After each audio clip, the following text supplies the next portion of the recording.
ओम नमः शिवाय। हर हर महादेव। आप सभी को सोमवार व्रत की हार्दिक शुभकामनाएं। सोमवार व्रत भगवान शिव को समर्पित एक पवित्र व्रत है जो विशेष रूप से उनकी कृपा प्राप्त करने और जीवन में सुख समृद्धि लाने के लिए रखा जाता है। ये व्रत हर सोमवार को किया जाता है और इस व्रत का विशेष महत्व होता है। इस व्रत को करने से भगवान शिव प्रसन्न होते हैं और भक्तों की सभी मनोकामनाओं को पूर्ण करते हैं। अविवाहित कन्याओं के लिए ये व्रत विशेष लाभकारी माना जाता है। इसे करने से योग्य वर की प्राप्ति होती है और वैवाहिक जीवन सुखद होता है। जो महिलाएं संतान प्राप्ति की इच्छा रखती हैं, उनके लिए यह व्रत बहुत फलदायी होता है। इस व्रत से आर्थिक तंगी दूर होती है और कर्ज से भी मुक्ति मिलती है। भगवान शिव को भोलेनाथ कहा जाता है। उनकी भक्ति से जीवन में शांति, स्वास्थ्य और सकारात्मक ऊर्जा प्राप्त होती है। सोमवार व्रत करने से जन्म जन्मांतर के पाप नष्ट होते हैं और व्यक्ति को मोक्ष की प्राप्ति होती है। यदि जीवन में कोई संकट या बाधा आ रही हो तो सोमवार व्रत करने से सभी समस्याएं समाप्त हो जाती हैं। इस व्रत को करने के लिए प्रातः स्नान कर स्वच्छ वस्त्र धारण करें और व्रत का संकल्प लें। घर या शिव मंदिर में जाकर भगवान शिव का जल, दूध, दही, शहद, बेलपत्र और गंगा जल से अभिषेक करें। ओम नमः शिवाय मंत्र का जाप करें और शिव चालीसा का पाठ करें। दिन भर फलाहार करें और निराहार व्रत भी रखा जाता है। शाम के समय फिर से भगवान शिव की पूजा करें और सोमवार व्रत कथा को पढ़ें अथवा सुनें। शिव आरती करें और प्रसाद वितरण करें। अगले दिन प्रातः किसी ब्राह्मण या जरूरतमंद को भोजन कराकर व्रत का पारण करें। ये व्रत हर सोमवार किया जाता है या फिर 16 सोमवार तक लगातार यह व्रत करने से विशेष फल की प्राप्ति होती है। और श्रावण मास में किए जाने वाले सोमवार व्रत का भी विशेष महत्व होता है। सोमवार व्रत भगवान शिव की कृपा पाने और जीवन में सुख समृद्धि लाने का एक उत्तम साधन है। जो भी श्रद्धालु इसे श्रद्धा और भक्ति के साथ करता है, उसे भगवान शिव का आशीर्वाद प्राप्त होता है और उसके जीवन की सभी परेशानियां दूर हो जाती हैं। अभी सुनिए सोमवार की पौराणिक व्रत कथा। आर्याव्रत में चित्रवर्मा नाम से प्रसिद्ध एक राजा थे।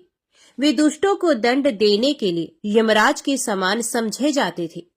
वे धर्म मर्यादाओं के रक्षक, कुमार्गामी पुरुषों को दंड देकर राह पर लाने वाले, समस्त यज्ञों का अनुष्ठान करने वाले और शरणार्थियों की रक्षा करने में समर्थ थे। भगवान शिव और विष्णु में उनकी बड़ी भक्ति थी। राजा चित्रवर्मा ने अनेक परम पराक्रमी पुत्रों को पाकर अंत में एक सुंदर मुख वाली कन्या प्राप्त की। एक दिन राजा ने जातक के लक्षण जानने वाले श्रेष्ठ ब्राह्मणों को बुलाकर कन्या की जन्म कुंडली के अनुसार भावी फल पूछे। तब उन ब्राह्मणों में से एक बहुज्ञ विद्वान ने कहा, महाराज, यह आपकी कन्या सीमंतनी नाम से प्रसिद्ध होगी।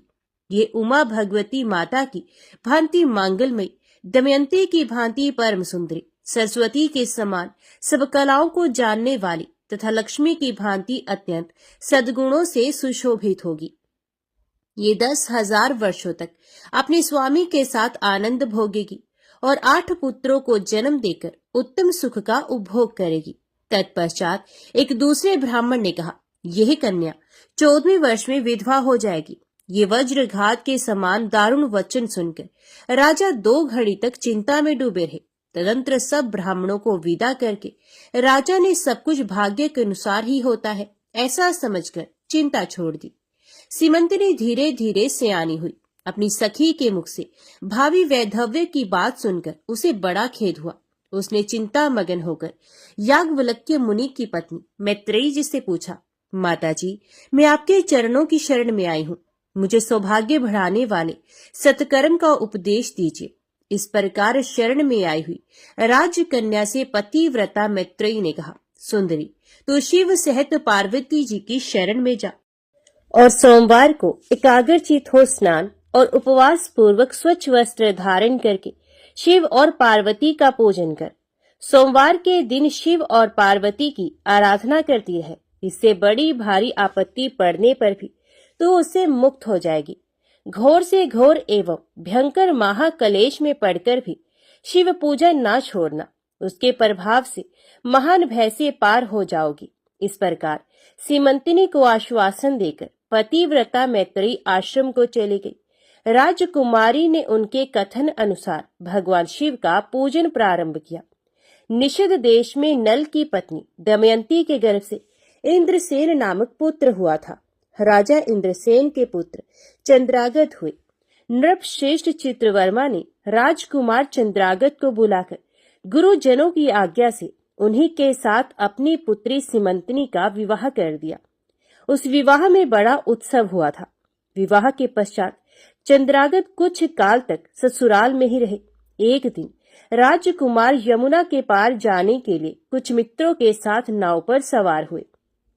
भाग्यवश नाव यमुना के भंवर में मल्लाहों सहित डूब गई। यमुना के दोनों तटों पर बड़ा भारी हाहाकार मच गया। इस दुर्घटना को देखने वाले समस्त सैनिकों के विलाप से सारा आकाश मंडल गूंज उठा। डूबने वालों में से कुछ तो मर गए और कुछ ग्राहों के पेट में चले गए तथा राजकुमार आदि कुछ लोग उस महाजाल में अदृश्य हो गए। ये समाचार सुनकर राजा चित्रवर्मा बड़े व्याकुल हुए और यमुना के किनारे आकर मूर्छित होकर गिर पड़े। सीमंतिनी ने भी जब ये समाचार सुना तब वह अचेत होकर धरती पर गिर पड़ी। राजा इंद्रसेन भी अपने पुत्र के डूबने का समाचार पाकर रानियों सहित बहुत दुखी हुए और सुध बुद्ध खोकर गिर पड़े। तदंतर बड़े बूढ़ों के समझाने पर राजा चित्रवर्मा धीरे धीरे नगर में आए और उन्होंने अपनी पुत्री को धीरज बंधाया।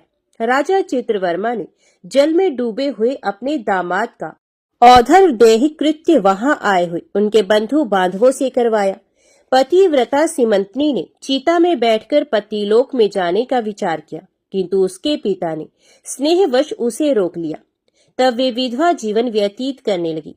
मुनि पत्नी मैत्रेयी ने जिस शुभ सोमवार व्रत का उपदेश दिया था उसे सदाचार परायणा सीमंतिनी ने विधवा होने पर भी नहीं छोड़ा। इस प्रकार 14वें वर्ष की आयु में अत्यंत दारुण दुख पाकर वे भगवान शिव के चरणार विंदों का चिंतन करने लगी। शिव की आराधना करते करते उसके 3 वर्ष व्यतीत हो गए। उधर पुत्र शोक से उन्मत्त हुए राजा इंद्रसेन को बलपूर्वक दबाकर उनके भाइयों ने सारा राज्य छीन लिया और उन्हें पत्नी सहित पकड़कर कारागृह में डाल दिया। इंद्रसेन के पुत्र चंद्रागत यमुना के जल में डूबने पर नीचे नीचे गहराई में उतरने लगे। बहुत नीचे जाने पर उन्होंने नाग वधुओं को जल क्रीड़ा में निमग्न देखा। राजकुमार को देखकर वे भी विस्मित हुई और उन्हें पाताल लोक में ले गई।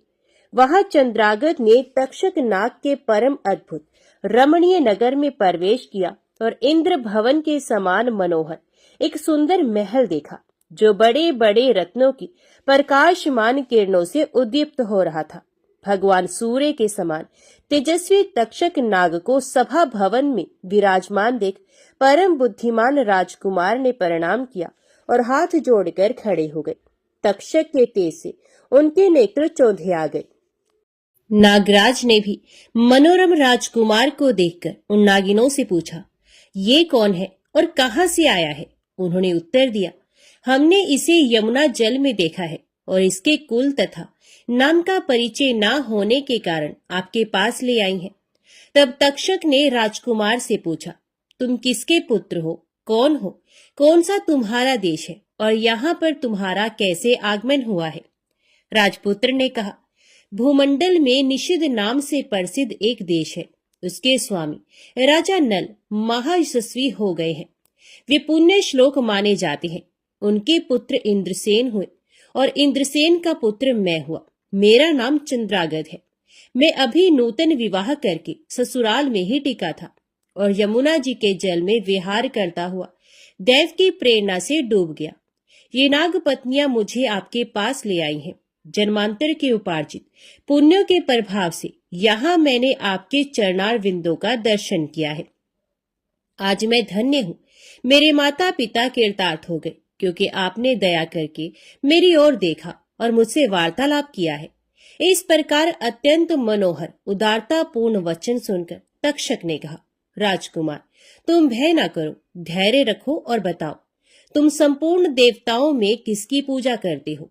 राजकुमार ने कहा, जो संपूर्ण देवों में महादेव कहे जाते हैं, उन्हें विश्वात्मा उमापति भगवान शिव की मैं पूजा करता हूँ, जो विधाता के भी विधाता, कारणों के भी कारण और तेजों में सर्वोत्कृष्ट तेज है। वे भगवान शिव मेरी परम गति है, जो अत्यंत निकट होकर भी पाप से दूषित चित्त वाले पुरुषों के लिए बहुत दूर है, तथा जिनके तेज की कोई सीमा नहीं, जो अग्नि, भूमि, वायु, जल और आकाश में भी स्थित है। ये विश्वात्मा भगवान सदाशिव हम सबके लिए परम पूजनीय है, जो संपूर्ण भूतों के साक्षी, सबकी आत्मा में स्थित रहने वाले परमेश्वर तथा निरंजन है। संपूर्ण संसार जिनकी इच्छा के अधीन है, मैं उन भगवान शिव की पूजा करता हूँ। ज्ञानी पुरुष जिन्हें एक आदि और पुराण पुरुष कहते हैं, गुणों के भेद से जिनमें भिन्नता की प्रतीति होती है, जिन्हें कोई तो क्षेत्रज्ञ, कोई तुरैय और कोई कूटस्थ कहते हैं, ये भगवान शिव मेरे परम आश्रय हैं, जो चैतन्यमय अचिंत्य तत्व है, जिनके तेज का कहीं अंत नहीं। श्रुति के नेति नेति वचनों से तदभिन्न समस्त वस्तुओं का बाध करके जिनके स्वरूप का निश्चय किया गया है, तथा आत्मज्ञानी पुरुषों के भी मन और वाणी की वृत्तियां जिनका स्पर्श नहीं कर पाती हैं, वे ही ये भगवान शिव मेरे परम पूजनीय हैं। जिनका प्रसाद पाकर साधु पुरुष अत्यंत उज्जवल इंद्रपद की भी अभिलाषा नहीं रखते, तथा कर्मों की अर्गला और काल चक्र को लांघकर निर्भय होकर विचरते हैं, वे भगवान शिव मेरी परम गति हैं। जिनकी स्मृति चांडाल की योनि में जन्म पाने वाले मनुष्यों के भी समस्त पाप रूपी रोगों का नाश करती है, तथा जिनका संपूर्ण रूप श्रुतियों के लिए भी ढूंढने योग्य है, उन्हीं भगवान शिव के उद्देश्य से मैं सदैव पूजा करता हूँ। देव नदी गंगा जिनके मस्तक पर स्थान पाकर सुशोभित होती है, भगवती जगदम्बिका जिनके अर्धांग में निवास करती है, तक्षक और वासुकी दोनों नागराज जिनके कानों के कुंडल हैं, वे चंद्रशेखर भगवान शिव मेरे परमाश्रय हैं। जिनके चरण कमल वेदों के शीर्ष स्थानीय उपनिषदों में गौरवान्वित होते हैं, वेदांत की श्रुति भी जिनके चरणार विंदों का गुणगान करती है, जिनका दिव्य स्वरूप सदा योगियों के हृदय में प्रकाशित होता है, तथा जिनकी सगुण मूर्ति संपूर्ण तत्वों का प्रकाश करने वाली है, गुणमयी सृष्टि पर विजय पाने वाले वे भगवान शंकर मेरे द्वारा पूजित होते हैं। राजकुमार की ये बात सुनकर तक्षक का चित्त प्रसन्न हो गया। उनके हृदय में महादेव जी के प्रति नूतन भक्ति भाव का उदय हो गया और वे उनसे इस प्रकार बोले, राजेंद्र नंदन, तुम्हारा कल्याण हो। मैं तुम पर बहुत प्रसन्न हूँ, क्योंकि तुम बालक होकर भी सर्वोत्कृष्ट परात्पर शिव तत्व को जानते हो। देखो, ये रत्न में लोक है, ये मनोहर नेत्रों वाली युवतियां हैं, ये मनोवांछित कामना पूर्ण करने वाले कल्प वृक्ष है, तथा ये अमृत रूपी जल से भरी हुई बावलियां हैं। यहाँ मृत्यु का दारुण भय नहीं है, बुढ़ापा और रोग से यहाँ किसी को पीड़ा नहीं होती है। तुम इच्छा अनुसार यही रहो और यथा योग्य सुख भोगों का उपभोग करो। नागराज के ऐसा कहने पर राजकुमार हाथ जोड़कर बोले, नागराज, मैंने समय पर विवाह किया है। मेरी पत्नी उत्तम व्रत का पालन करने वाली और शिव पूजा परायणा है, और मैं अपने माता पिता का इकलौता पुत्र हूँ। वे सब लोग इस समय मुझे मरा हुआ मानकर महान शोक से घिर गए होंगे, अतः मुझे किसी प्रकार भी यहाँ अधिक समय तक नहीं ठहरना चाहिए। आप कृपा करके मुझे उसी मनुष्यलोक में पुनः पहुंचा दे। नागराज तक्षक ने कहा, राजकुमार, तुम जब जब मेरी याद करोगे तब तब तुम्हारे सामने प्रकट हो जाऊंगा। ऐसा कहकर उन्होंने राजकुमार को एक सुंदर अश्व भेंट किया, जो इच्छा के अनुसार चलने वाला था। अनेक प्रकार के द्वीपों, समुद्रों और लोकों में उसकी अप्रतिहत गति थी। इसके सिवा उन्हें रत्न में आभूषण, दिव्य वस्त्र एवं दिव्य अलंकार भेंट किए।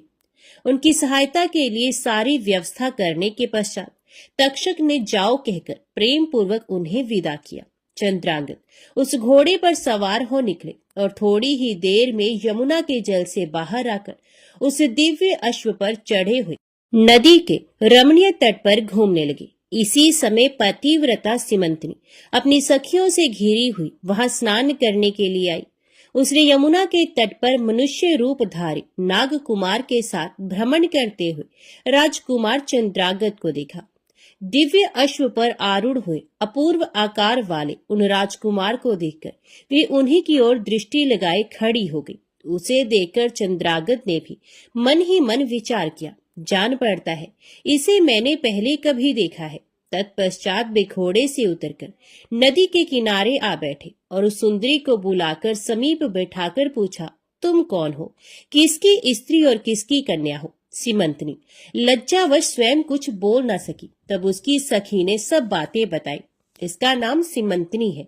ये निषेध राज इंद्रसेन की पुत्र वधु, युवराज चंद्रागत की पत्नी और महाराज चित्रवर्मा की पुत्री है। दुर्भाग्यवश इसके पति इस महाजल में डूब गए। इससे वैधव्य का दुख प्राप्त करके यह बाला शोक से सूखती जा रही है। अत्यंत प्रबल शोक में ही इसने 3 वर्ष व्यतीत किए हैं। आज सोमवार है, इसलिए यहाँ यमुना जी के स्नान करने के लिए आई है। इसके ससुर का राज्य भी शत्रु ने छीन लिया है, बलपूर्वक उस पर अधिकार जमा लिया है और वे महाराज अपनी पत्नी के साथ उनकी कैद में पड़े हैं। ये सब होने पर भी ये निर्मल अंतकरण वाली सदाचार परायणा राजकुमारी प्रति सोमवार को अत्यंत भक्ति भाव के साथ पार्वती सहित महादेव जी की पूजा करती है। उत्तम व्रत का पालन करने वाली सिमंतनी ने अपनी सखी के मुख से सब बातें कहलवाकर स्वयं भी राजकुमार से पूछा, आप कौन हैं? आपके पार्श्ववर्ती ये दोनों पुरुष कौन है? आपने मेरे वृत्तांत को एक स्नेही की भांति क्यों पूछा है? महाबाहो, मुझे ऐसा जान पड़ता है कि पहले मैंने आपको कहीं देखा है। आप मुझे स्वजन की भांति प्रतीत होते हैं। इतना कहकर राजकुमारी सिमंतनी नेत्रों से आंसू की धारा बहाती हुई बहुत देर तक फूट फूट कर रोती रही और मूर्छित होकर पृथ्वी पर गिर पड़ी। अपनी प्रियतमा के शोक का कारण सुनकर चंद्रागत भी शोक से व्याकुल हो 2 घड़ी तक चुपचाप बैठे रहे। तदंतर सिमंतनी उठकर राजकुमार की ओर बारंबार निहारने लगी। उसने पहले देखे हुए अंग चिन्हों, स्वर आदि लक्षणों, अवस्था के प्रमाण तथा रूप रंग आदि की परीक्षा करके ये निश्चय किया कि ये अवश्य ही मेरे पति हैं, क्योंकि मेरा हृदय प्रेम से अधीर होकर इन्हीं में अनुरक्त हुआ है। परंतु क्या मुझ अभागिनी को अपने मरे हुए पति का दर्शन हो सकता है? ये स्वप्न है या भ्रम?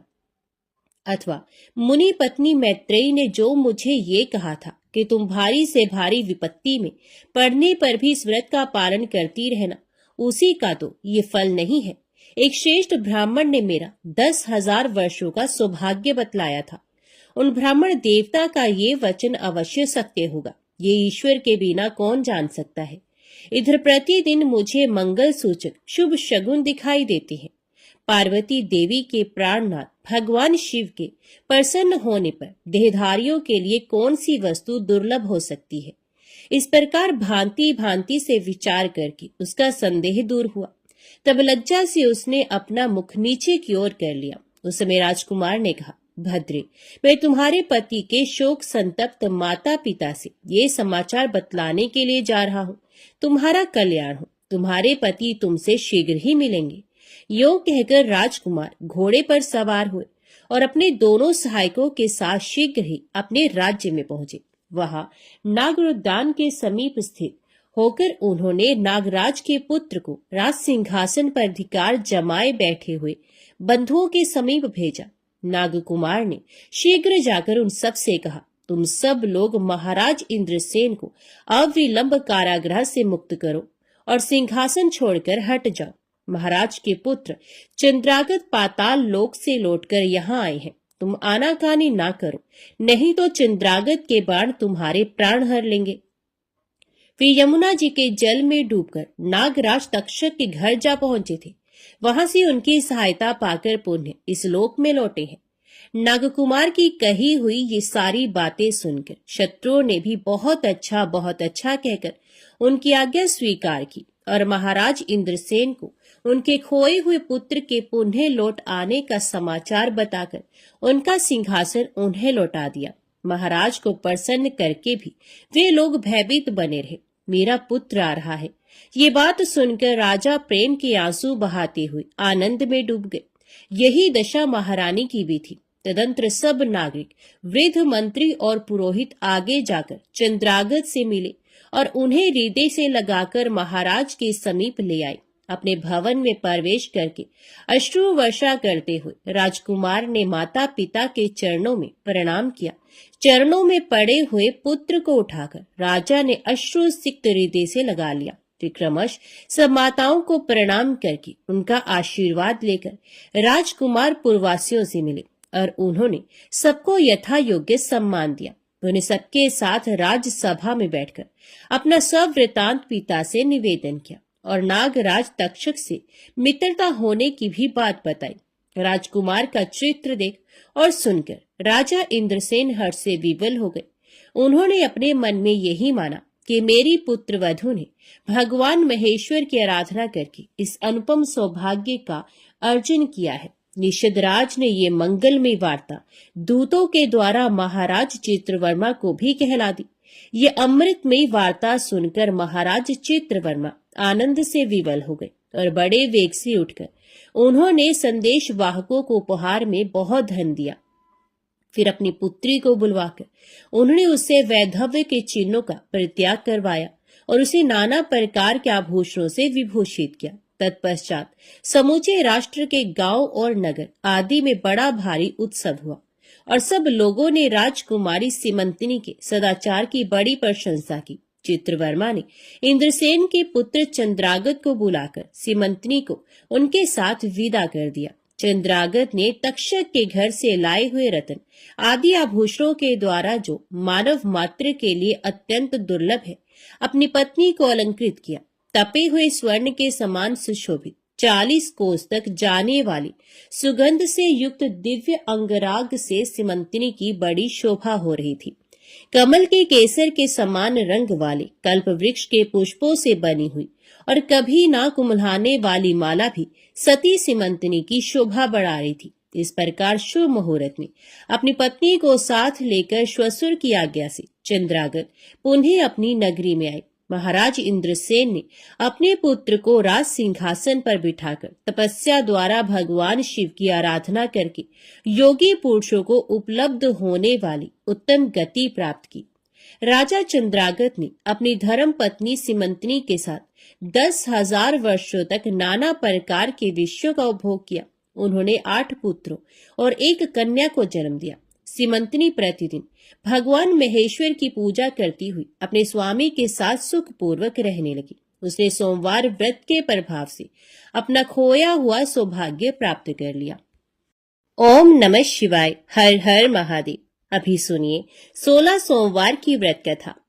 एक बार भगवान शिव जी पार्वती जी के साथ भ्रमण करते हुए मृत्यु लोक की अमरावती नगरी में पहुंचे। उस नगर के राजा ने भगवान शिव का एक विशाल मंदिर बनवा रखा था। शिव और पार्वती उस मंदिर में रहने लगे। एक दिन पार्वती ने भगवान शिव से कहा कि हे प्राणनाथ, आज मेरी चौसर खेलने की इच्छा हो रही है। पार्वती की इच्छा जानकर शिव पार्वती के साथ चौसर खेलने बैठ गए। खेल प्रारंभ होते ही उस मंदिर का पुजारी वहां आ गया। माता पार्वती जी ने पुजारी जी से पूछा कि हे पुजारी जी, यह बताइए कि इस बाजी में किसकी जीत होगी। तो ब्राह्मण ने कहा कि महादेव जी की, परंतु चौसर में शिव जी की पराजय हुई और माता पार्वती जी की जीत हुई। तब ब्राह्मण को उन्होंने झूठ बोलने के अपराध में कोढ़ी होने का श्राप दिया। शिव और पार्वती उस मंदिर से कैलाश पर्वत पर लौट गए। पार्वती जी के श्राप के कारण पुजारी कोढ़ी हो गया। नगर के स्त्री पुरुष उस पुजारी की परछाई से भी दूर दूर रहने लगे। कुछ लोगों ने राजा से पुजारी के कोढ़ी हो जाने की शिकायत की, तो राजा ने किसी पाप के कारण पुजारी के कोढ़ी हो जाने का विचार कर उस मंदिर से निकलवा दिया। उसकी जगह दूसरे ब्राह्मण को पुजारी बना दिया गया। कोढ़ी पुजारी मंदिर के बाहर बैठकर भिक्षा मांगने लगा। कई दिनों के पश्चात स्वर्गलोक की कुछ अप्सराएं उस मंदिर में पधारी और उसे देखकर अप्सराओं ने कारण पूछा। पुजारी ने उन्हें भगवान शिव और पार्वती जी के चौसर खेलने और पार्वती जी के शाप देने की सारी कहानी कह सुनाई। तब अप्सराओं ने पुजारी से 16 सोमवार का विधिवत व्रत रखने को कहा। पुजारी द्वारा पूजन विधि पूछने पर अप्सराओं ने कहा, सोमवार के दिन सूर्य उदय से पहले उठकर स्नान आदि से निवृत्त होकर स्वच्छ वस्त्र पहनकर आधा सेर गेहूं का आटा लेकर उसके 3 अंग बनाना, फिर घी का दीपक जलाकर गुड़ नैवेद्य बेलपत्र चंदन अक्षत फूल जनेऊ का जोड़ा लेकर प्रदोष काल में भगवान शिव की पूजा अर्चना करना।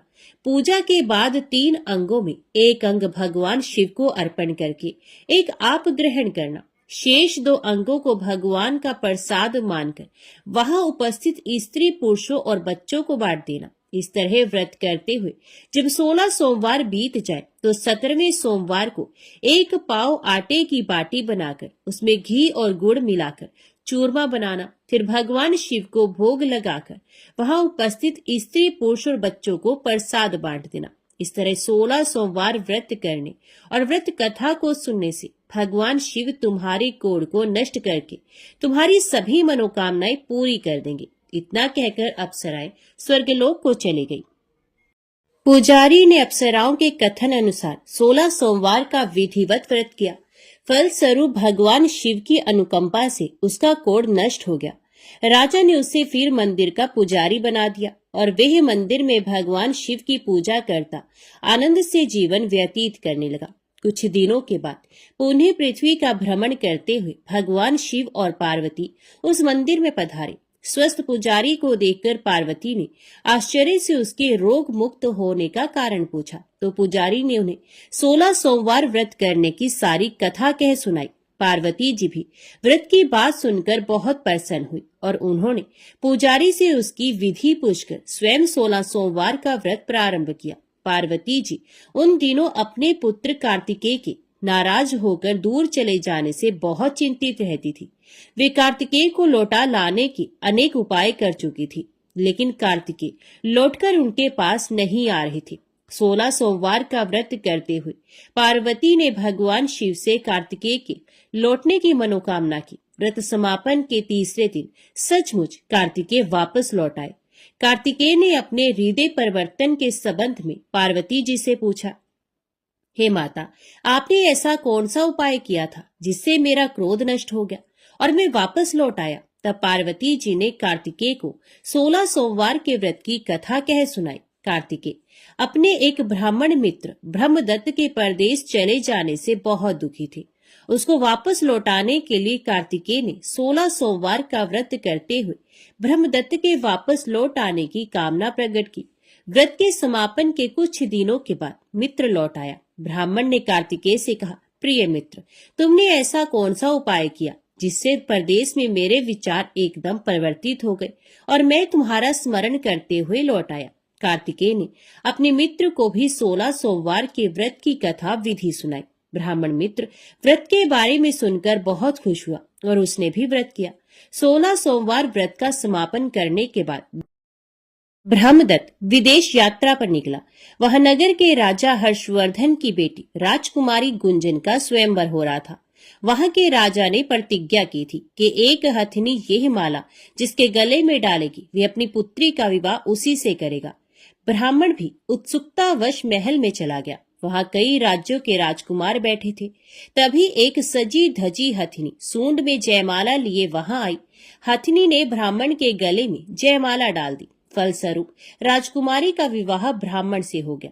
एक दिन उसकी पत्नी ने पूछा, हे प्राणनाथ, आपने कौन सा शुभ कार्य किया था जो उस हथिनी ने राजकुमारों को छोड़कर आपके गले में जयमाला डाल दी? ब्राह्मण ने 16 सोमवार व्रत की विधि बताई। अपने पति से 16 सोमवार का महत्व जानकर राजकुमारी ने पुत्र की इच्छा से 16 सोमवार का व्रत किया। निश्चित समय पर भगवान शिव की अनुकंपा से राजकुमारी के एक सुंदर सुशील व स्वस्थ पुत्र पैदा हुआ। पुत्र का नामकरण गोपाल के रूप में हुआ। बड़ा होने पर पुत्र गोपाल ने भी माँ से एक दिन प्रश्न किया कि मैंने तुम्हारे ही घर में जन्म लिया, इसका क्या कारण है? माता गुंजन ने पुत्र को 16 सोमवार व्रत की जानकारी दी। व्रत का महत्व जानकर गोपाल ने भी व्रत करने का संकल्प किया। गोपाल जब 16 वर्ष का हुआ तो उसने राज्य पाने की इच्छा से 16 सोमवार का विधिवत व्रत किया। व्रत समापन के बाद गोपाल घूमने के लिए समीप के नगर में गया। वहां के वृद्ध राजा ने गोपाल को पसंद किया और बहुत धूमधाम से अपनी पुत्री राजकुमारी मंगला का विवाह गोपाल के साथ कर दिया। 16 सोमवार के व्रत करने से गोपाल महल में पहुंचकर आनंद से रहने लगा। 2 वर्ष बाद वृद्ध राजा का निधन हो गया तो गोपाल को उस नगर का राजा बना दिया गया। इस तरह 16 सोमवार व्रत करने से गोपाल की राज्य पाने की इच्छा पूर्ण हुई। राजा बनने के बाद भी वे विधिवत 16 सोमवार का व्रत करता रहा। व्रत के समापन पर 17वें सोमवार को गोपाल ने अपनी पत्नी मंगला से कहा कि व्रत की सारी सामग्री लेकर वे समीप के शिव मंदिर में पहुंचे। पति की आज्ञा का उल्लंघन करके सेवकों द्वारा पूजा की सामग्री मंदिर में भेज दी, स्वयं मंदिर नहीं गई। जब राजा ने भगवान शिव की पूजा पूरी की तो आकाशवाणी हुई, हे राजन, तेरी रानी ने 16 सोमवार व्रत का अनादर किया है, सो रानी को महल से निकाल दे, नहीं तो तेरा सब वैभव नष्ट हो जाएगा। आकाशवाणी सुनकर उसने तुरंत महल में पहुंचकर अपने सैनिकों को आदेश दिया कि रानी को दूर किसी नगर में छोड़ाओ। सैनिकों ने राजा की आज्ञा का पालन करते हुए उसे तत्काल घर से निकाल दिया। रानी भूखी प्यासी उस नगर में भटकने लगी। रानी को उस नगर में एक बुढ़िया मिली। ये बुढ़िया सूत काट कर बाजार बेचने जा रही थी, लेकिन इस बुढ़िया से सूत उठ नहीं रहा था। बुढ़िया ने रानी से कहा, बेटी, यदि तू मेरा सूत उठाकर बाजार तक पहुंचा दो और सूत बेचने में मेरी मदद करो तो मैं तुम्हें धन दूंगी। रानी ने बुढ़िया की बात मान ली, लेकिन जैसे ही रानी ने सूत की गठरी को हाथ लगाया तभी जोर की आंधी चली और गठरी खुल जाने से सारा सूत आंधी में उड़ गया। बुढ़िया ने उसे फटकार कर भगा दिया। रानी चलते चलते नगर में एक तेली के घर पहुंची। उस तेली ने तरस खाकर रानी को घर में रहने के लिए कह दिया, लेकिन तभी भगवान शिव के प्रकोप से तेली के तेल से भरे मटके एक एक करके फूटने लगे। तेली ने भी भगा दिया। भूख प्यास से व्याकुल रानी वहां से आगे गई और चल पड़ी। रानी ने एक नदी पर जल पीकर अपनी प्यास शांत करनी चाही तो नदी का जल उसके स्पर्श से सूख गया। अपने भाग्य को कोसती हुई रानी आगे चल दी। चलते चलते रानी एक जंगल में पहुंची।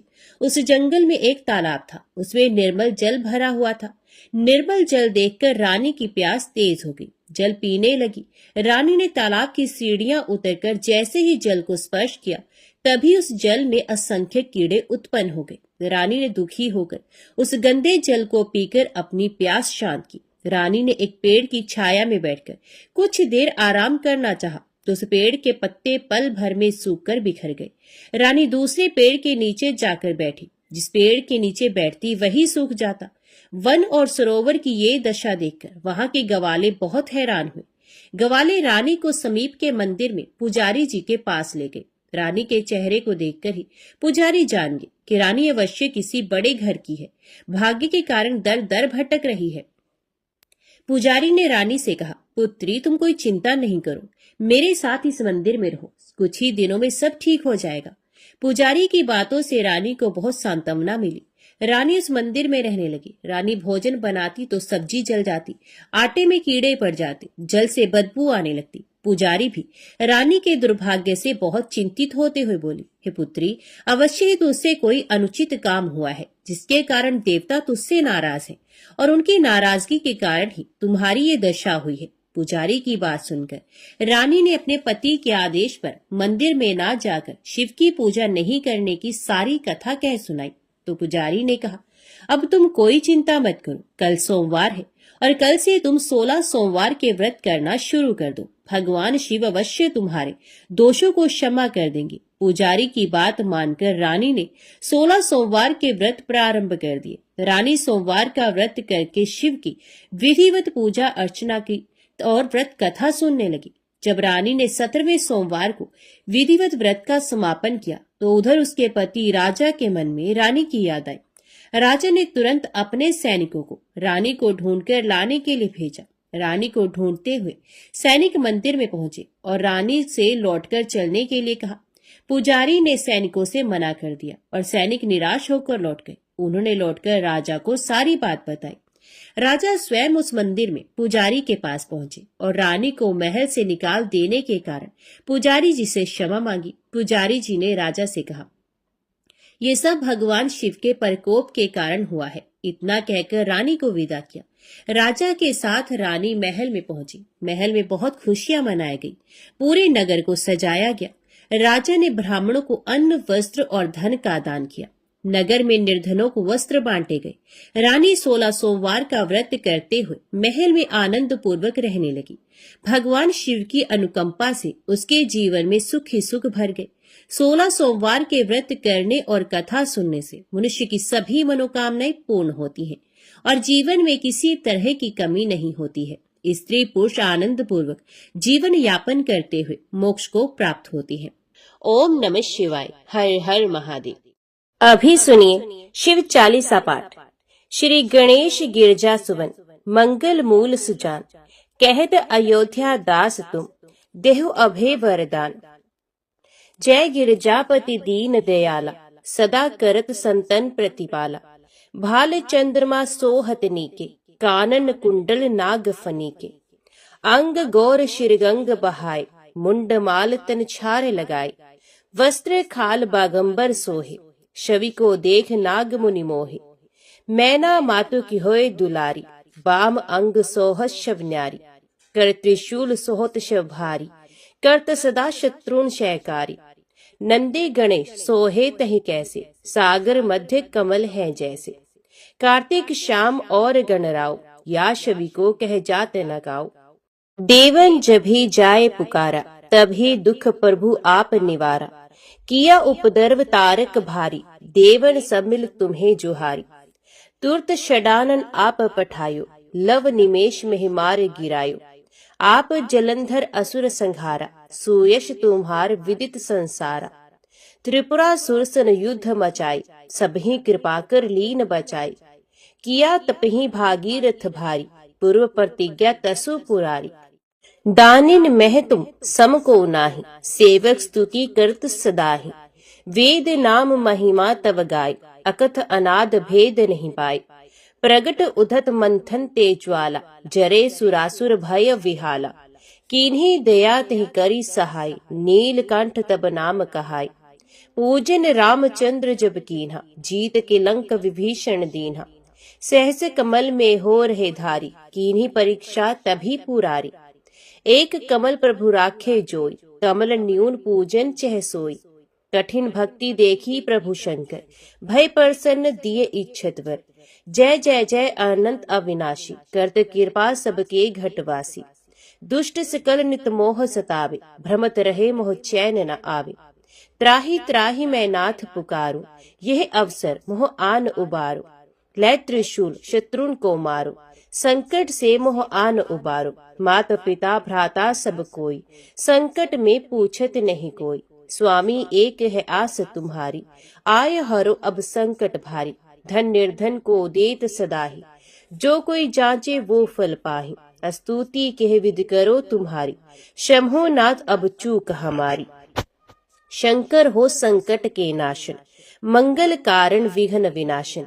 योगी यतमुन ध्यान लगावे, नारद शारद शीश नवावे।